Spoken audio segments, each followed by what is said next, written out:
জীবনভর নিজেকে নিয়োজিত রেখেছিলেন বাংলাদেশের কল্যাণে। মৃত্যুর পরও প্রাসঙ্গিকতা হারাননি তিনি। তার কর্নিয়ায় এখন দেখছেন দুজন। তিনি বাংলাদেশের জাতীয় পতাকার অন্যতম নকশাকার বীর মুক্তিযোদ্ধা শিব নারায়ণ দাস। শিব নারায়ণ দাস বাংলাদেশের জাতীয় পতাকার অন্যতম নকশাকার। 19 এপ্রিল মারা যান কুমিল্লার এই বীর মুক্তিযোদ্ধা। মৃত্যুর আগে দান করেন চোখ। তার কর্নিয়ার মাধ্যমে এখন পৃথিবীর আলো দেখছেন রংপুরের মশিউর রহমান ও চাঁদপুরের আবুল কালাম।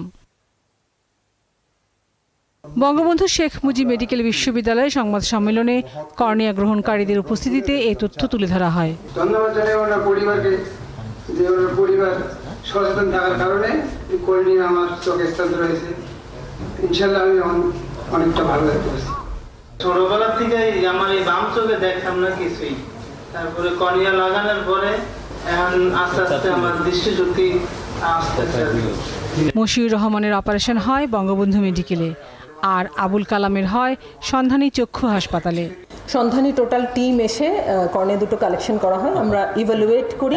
সেদিন যেহেতু শুক্রবার ছিল 19 এপ্রিল, পরের দিন শনিবারে আমরা দুটো কর্নিয়া ট্রান্সপ্লান্ট করি দুজন পেশেন্টের চোখে। ওনারা দুজন দুই রকমের চক্ষু রোগ নিয়ে এখানে এসেছিলেন আমাদের কাছে।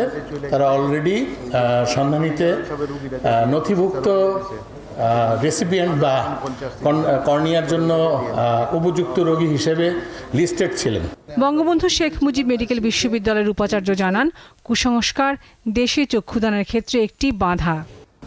বাংলাদেশের মানুষের কিন্তু কর্নিয়া দান করার ব্যাপারে এখনো একটা কুসংস্কার বা সামাজিক ব্যারিয়ার বা ধর্মীয় ব্যারিয়ার কাজ করে।